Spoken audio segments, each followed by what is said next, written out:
In this half hour, we bring you the latest news stories from the community, economic news and indicators, tomorrow's weather and sport. I am Ashwin Berry on Thursday, the 6th of June. In the news tonight, Minister of Higher Education, Training and Innovation, Honorable Dr. Ita Kanji Murangi, in collaboration with the Namibia Student Financial Assistance Fund, officially released Financial Assistance Awards in Windhoek this week at the NASFAF headquarters. During the announcement, the minister highlighted an increase in the number of applications for financial assistance, a trend that was confirmed through various outreach programs. In response to this growing demand, the Ministry of Finance has significantly increased the NASFAF allocation from 1.6 billion Namibian dollars to 2.4 billion Namibian dollars, marking a 50% increase.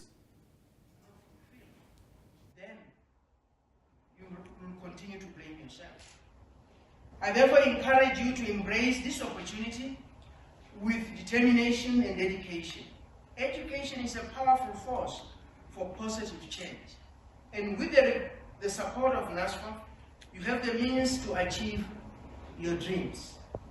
I think it is important to emphasize the fact that, you see, government through NASFAF is going to all this extent for students who have made it, who have met the requirements. All we do not want is for anyone to fail. Please don't fail. Tell them.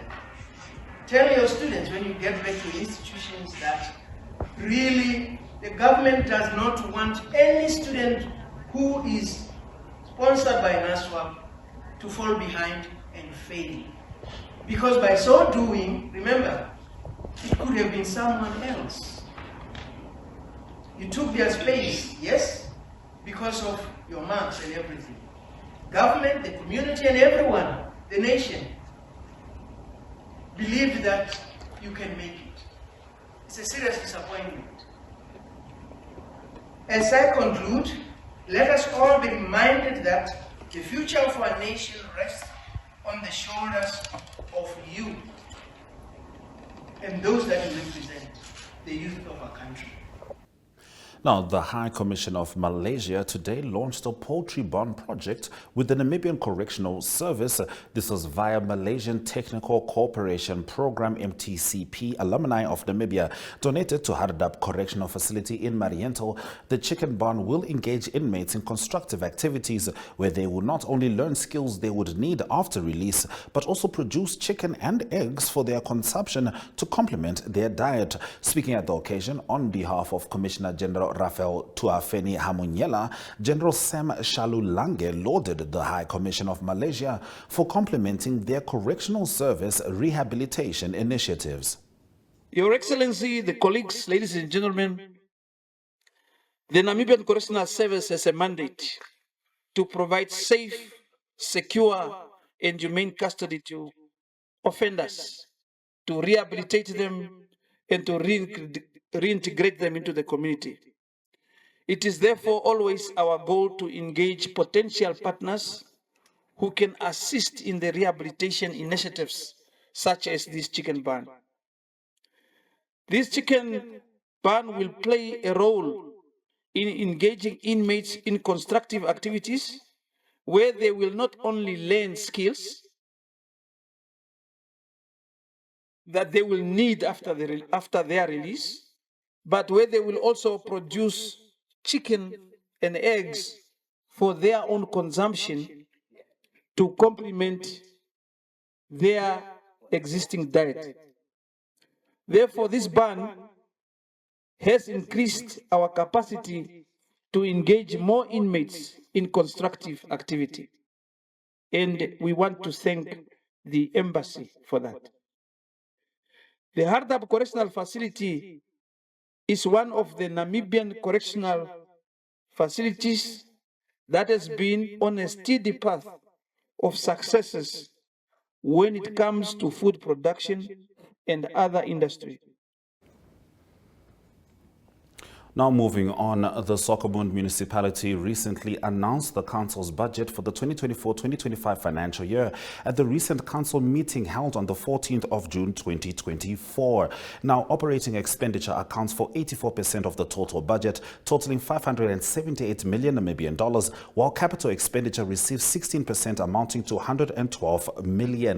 Now, chairperson of the management committee, Mr. Blasius Goraseb, shared that this year's budget priorities are designed with a clear focus on main areas of expenditure that are pivotal to Swakopmund development.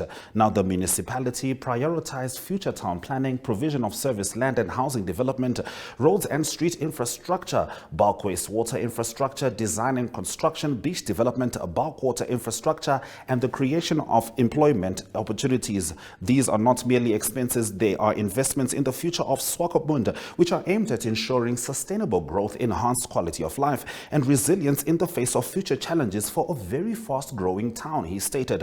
Under the current administration, a comprehensive structure plan has been devised to identify socio-economic opportunities for Swakopmund's growth as well as its development. This vision emphasizes sustainability in terms of living standards and environmental stewardship, envisioning Swakopmund as a livable town characterized by accessibility, community amenities, as well as economic opportunities. Now, moving on, MultiChoice Group, through its subsidiary IDETO and working with law enforcement agencies, has taken action against other pirate streaming operations. The second such action it has announced in as many days. On Wednesday, Tech Central reported that MultiChoice, working with specialized Western Cape police, had made an arrest of an individual behind the Waka TV streaming operation. Now, in another enforcement action, a suspect has been arrested in Gauteng for the illegal sale of internet streaming pirate devices that allowed individuals to access MultiChoice content, violating several legal statutes. The suspect was arrested on Tuesday by the Serious Commercial Crime Unit of the Hawks in Gauteng. The suspect, who MultiChoice did not name, was granted 3,000 Rand bail, and the case is scheduled to be heard on the 18th of June at the Kempton Park Magistrates Court. The apprehended suspect managed several pirate customers and resellers, as well as illegally distributing live TV channels, including several DSTV channels, movies, and series. The disruption caused by this raid is a significant blow to the illegal streaming industry in Africa, MultiChoice said in a statement. Now, big game hunting in Namibia is an industry capable of bringing in hundreds of millions of dollars, and rightly so. Any hunter worth their weight in ammo is sure to end up in this arid landscape at least once in a lifetime. Now, professional hunter and avid photographer Joffy Lamprecht from Joffy Lamprecht Safaris said by adding value to Namibia's big game in the country's economy results in saving them. Lamprecht said that large amounts of revenue is generated by big game hunting versus the small amount that parks generate with park revenue. Big game camps are small, hosting up to an average of 4 guests. The environmental impact is small and the revenue generated is large. He said this is compared to large tourist lodges that host dozens of guests. Water, fossil fuels produce meat, wastes are needed and are much more harmful to the environment than small hunting camps. Lamprecht said that at the end of the day, hunters produce protein for surrounding communities, while tourism is much more consumptive. Do not get me wrong, there is a place for all of us. We all need to respect each other respectively. Now, according to him, elephant, buffalo, leopard, lion, crocodile, hippo, as well as black and white rhino are big game that are sustainably hunted in Namibia. We're going to take a quick break before we return with more news on Sunset News. Neo Paints has established a 67-year Namibian legacy, creating personalized paint solutions that blend quality and innovation for the Namibian people. We pride ourselves in being a 100% Namibian-owned company, investing in our country and our people by employing and empowering true Namibians. With every brushstroke, Neo Paints commits to our quality guarantee and always delivering a coat of excellence. At Neo Paints, we always stay true to our country. We are as Namibian as you.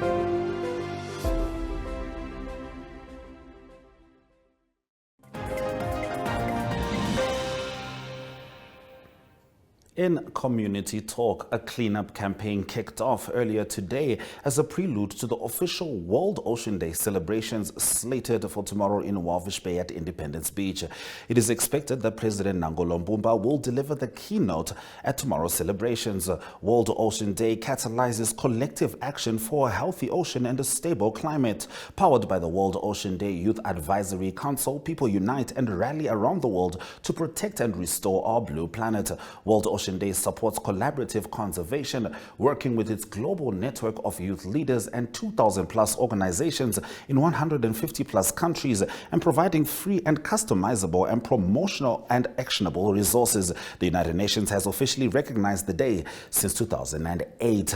Now it's the wrap up of a lot of arrivals in Walvish Bay with regards to ships. Yes, the visit of the Insignia signified the end of the passenger liner season. For now, along the Namibian coast, the Insignia was the last passenger liner to call at the port of Walvish Bay for the season. Now, the reopening of the passenger liner season is set to commence on 25 August 2024. That's a good place to go if you are planning a good trip. Now, the Namibia Statistics Agency has released its first core inflation rate. More in economic news after the break. Connection. It's in the human touch, the feeling of belonging. It inspires us and empowers us, creates clarity from complexity. It starts new conversations, unlocks the power of advice, and makes an impact on your life.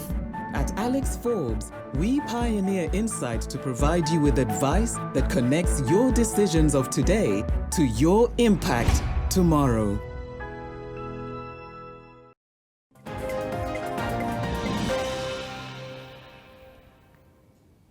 The Namibia Statistics Agency, NSA, has released its first core inflation rate, saying it will capture the rate without accounting for volatility in the inflation figures.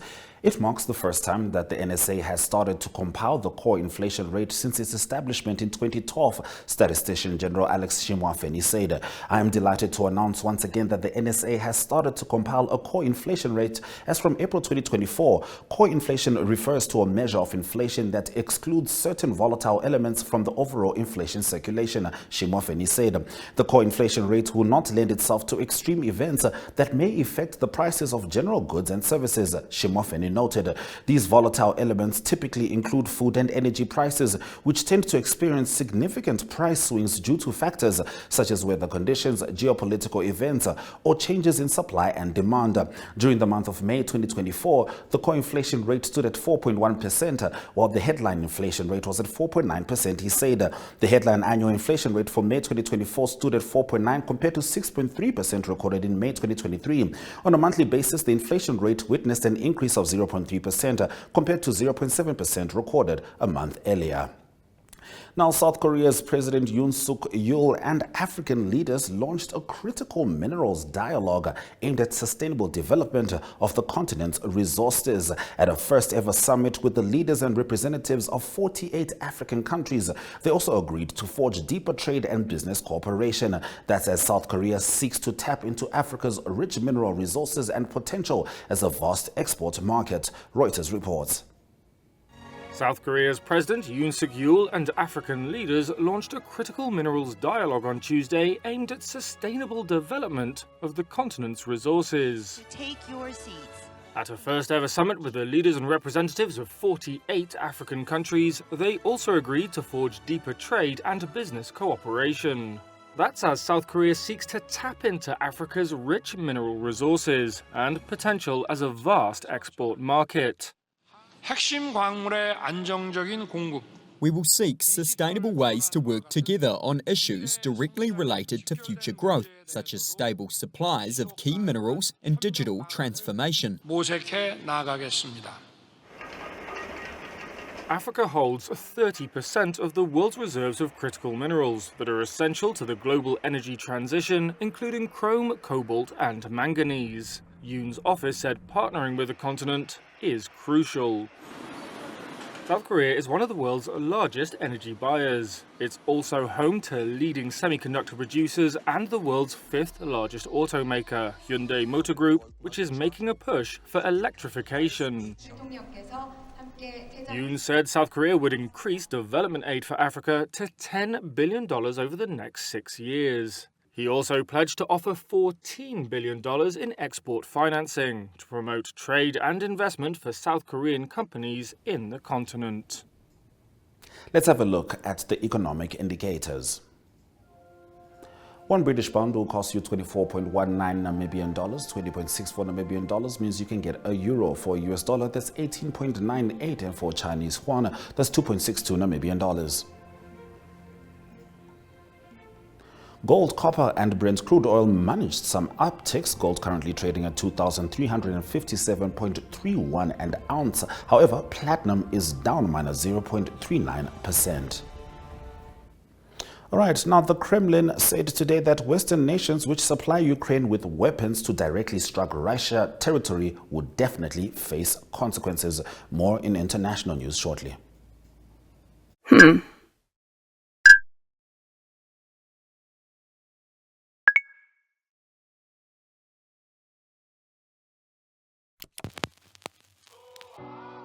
E-Ticket, your online ticket solution for events and event marketing, bringing you ease of mind and making sure that your event gets out there.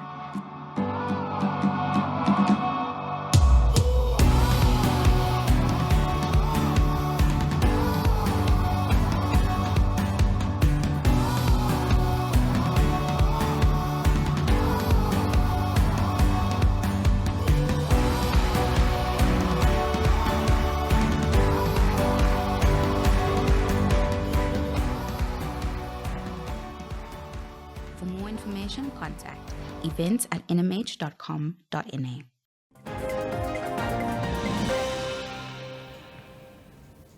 Now, the Kremlin said earlier today that Western nations which supply Ukraine with weapons to directly strike Russian territory will definitely face consequences after President Vladimir Putin said he was considering arming the West's enemies in retaliation. Speaking with senior editors of international news agencies in St. Petersburg, the Russian leader said Moscow was considering supplying advanced long-range weapons of a similar nature to those the West is giving Ukraine to the West adversaries around the world. Putin, in his comments, mentioned long-range missiles being supplied to Ukraine by the United States and Britain, hinting that he might move to armed forces fighting their overseas interests. We are thinking that if someone thinks it is possible to supply such weapons to a war zone in order to strike at our territory and create problems for us, then why do we not have the right to supply our weapons of the same class to those regions of the world where there will be strikes on sensitive facilities of those countries that are doing this to Russia, said Putin. So the response could be symmetrical. We will think about this. Putin's comments raised the possibility of Moscow supplying long-range missiles to groups which oppose U.S. and British interests in areas of tension such as the Middle East. When asked if the Kremlin would name countries or regions to which Russia might supply arms in this way, Putin's spokesperson Dmitry Peskov said, "Of course not." The president said exactly what he wanted to say, and it's a very important statement that is very transparent that the supply of weapons that will be fired at us cannot go without consequences, and those consequences are certain to come, he also said. Let's have a look at the weather predictions. All right, it is looking sunny. However, it is very cold, Windhoek, the capital city, expecting 3 degrees Celsius minimum, along with Chobabis, very, very cold. Oshoarongo, only 1 degree warmer with regards to the minimum degrees. Now, it's also sunny across the board here, but thoroughly cold in Windhoek, 1 degree Celsius. In Rehoboth, rather, 1 degree Celsius minimum is what is expected there. It might be a little warmer in Luderitz, but still very chilly in Aranos and Keetmanshoop. All right, you are still with Sunset News. After the break, it's going to be time for your sports updates with Ari. Neo Paints has established a 67-year Namibian legacy, creating personalized paint solutions that blend quality and innovation for the Namibian people. We pride ourselves in being a 100% Namibian-owned company, investing in our country and our people by employing and empowering true Namibians. With every brushstroke, Neo Paints commits to our quality guarantee and always delivering a coat of excellence. At Neo Paints, we always stay true to our country. We are as Namibian as you.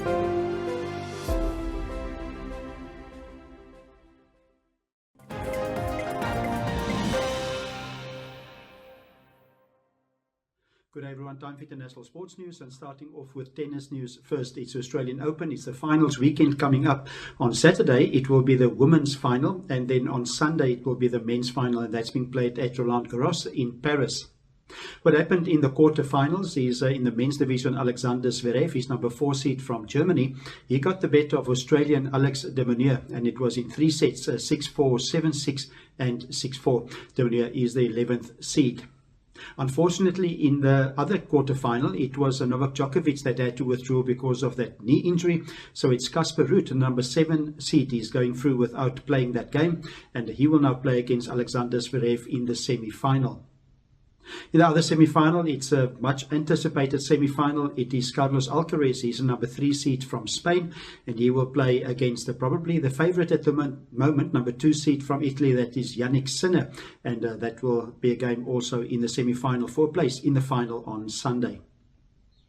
On the women's side of the draw, there was a big surprise. It was Mira Andreeva. She's just 17 years old, and a great story. She beat the experienced Aryna Sabalenka, that's also the Australian Open winner. She beat her in 3 sets, and the score there was 6-7, 6-4 and 6-4. It is Mira Andreeva that is unseeded in the tournament, and it was Aryna Sabalenka that struggled a bit with her health through the game, but still a great performance. Mira Andreeva playing in the semi-final.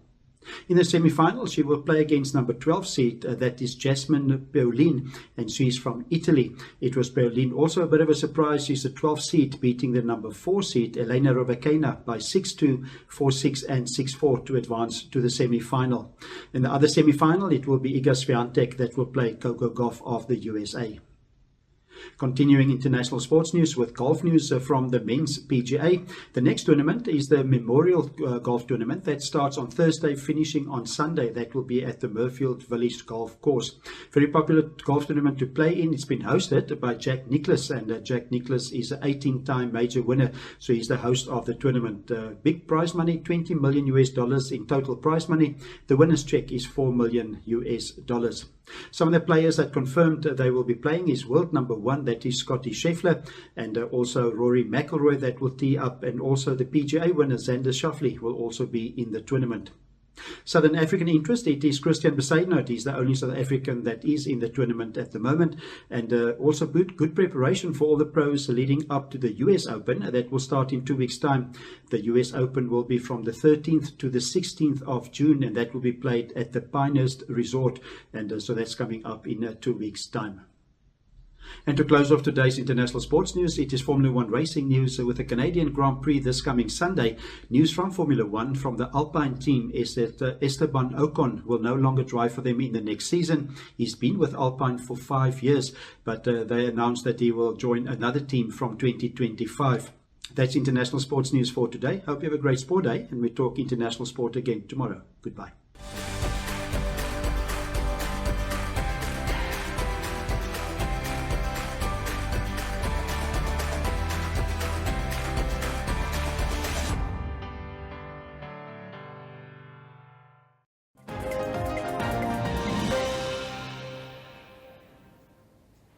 DSTV 285, Go TV 25, 1up2.com and Network Media Hub on YouTube are precisely the places that you can find us. From me, Ashwin Berry, and the Sunset News team, don't end your day without us.